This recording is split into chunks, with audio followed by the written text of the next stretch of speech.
Hello, कैसे हैं आप? उम्मीद है आप अच्छे होंगे। तो हम प्रीवियस वीडियो में हम डिस्कस किए थे कि एनडीएफ के बारे में बात करेंगे। NDF means non deliverable forwards.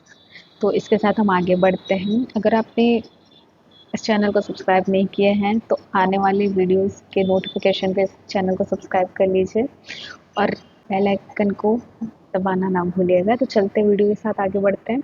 Start. तो इसे हम डीप में समझने से पहले एक छोटा सा शॉर्ट में हम समझ लेते हैं ताकि अंडरस्टैंडिंग ईजी हो। तो जस्ट एग्जांपल, इमेजिन करो कि सिंगापुर बेस्ड हेज फंड को इंडिया में इन्वेस्ट करना है। उनके पास यूएसडी है, पर उन्हें डर है कि इंडियन रुपीस अगले आने वाले 3 महीने में गिर सकता है। तो अगर आईएनआर गिरता है तो उनका यूएसडी में पैसा कम हो जाएगा। इससे क्या होगा? आपका इसका मतलब करेंसी रिस्क बढ़ जाएगा। तो डायरेक्टली आईएनआर ट्रेड करना पॉसिबल तो है नहीं, क्योंकि आईएनआर फुली कन्वर्टेबल करेंसी नहीं है। इसलिए वो क्या करते हैं कि non deliverable forward NDF contract by कर लेते हैं और ये न्यूयॉर्क बैंक के साथ करते हैं। तो चलिए इसे डीप में समझते हैं।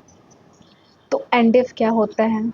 एनडीएफ क्या होता है? नॉन डिलीवरेबल फॉरवर्ड होता है। सिंपली वर्ड में बताया जाए तो करेंसी डेरिवेटिव्स कॉन्ट्रैक्ट, जिसमें एक्चुअल करेंसी का एक्सचेंज नहीं होता, सिर्फ प्रॉफिट लॉस का यूएसडी या अग्रीड करेंसी में सेटलमेंट होता है। और यूज़ कैसे होता है? तो जहाँ करेंसी फुली कन्वर्टेबल नहीं होती, जैसे आईएनआर, आपका सीएनवाई हो गया, आपका केआरडब्ल्यू हो गया, बीआरएल हो गया, टीडब्ल्यूडी हो गया, ये सारे करेंसीज हैं। ये फुल्ली कन्वर्टेबल करेंसी नहीं है। तो ये सभी में, तो अब इसमें पार्टिसिपेंट कौन कौन करता है? तो इसमें सबसे बड़ी मात्रा में हेज फंड्स होते हैं, जो foreign company hedge funds, exporters importer जो करेंसी रिस्क से बचना चाहते हैं। और सेकंड होते हैं काउंटर पार्टी बैंक्स। ये ऑफशोर बैंक्स होते हैं, like Singapore, Hong Kong, London, New York. और थर्ड होते हैं क्लियरिंग सेटलमेंट ऑफशोर्स होते हैं। ये मोस्टली यूएसडी में ही होते हैं। और वही, ये ट्रेड कैसे होता है? तो कॉन फॉर एग्जांपल हम समझते हैं। कॉन्ट्रैक्ट अग्रीमेंट डिसाइड होता है, currency pair USD INR, notional amount हो गया आपका 10 मिलियन यूएसडी डॉलर। वही फॉरवर्ड रेट हो गया जो 84 रुपीज़ डॉलर। वही मैच्योरिटी डेट होती है 3 मंथ की। मैक्सिमम ओटीसी मार्केट 6 मंथ का ही होता है।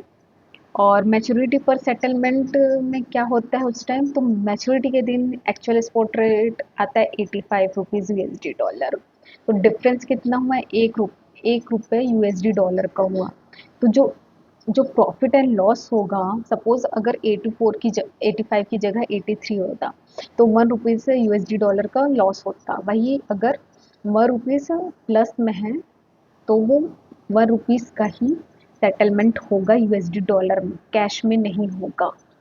चलो इसे एक एग्जांपल के थ्रू समझते हैं। तो नोशनल वैल्यू हो गया आपका 10 मिलियन और फॉरवर्ड रेट हो गया आपका 84 रुपीज़।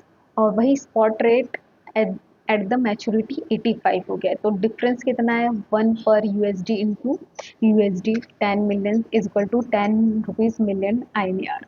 तो सेटलमेंट इन यूएसडी 10 मिलियंस पे कितना हो गया आपका?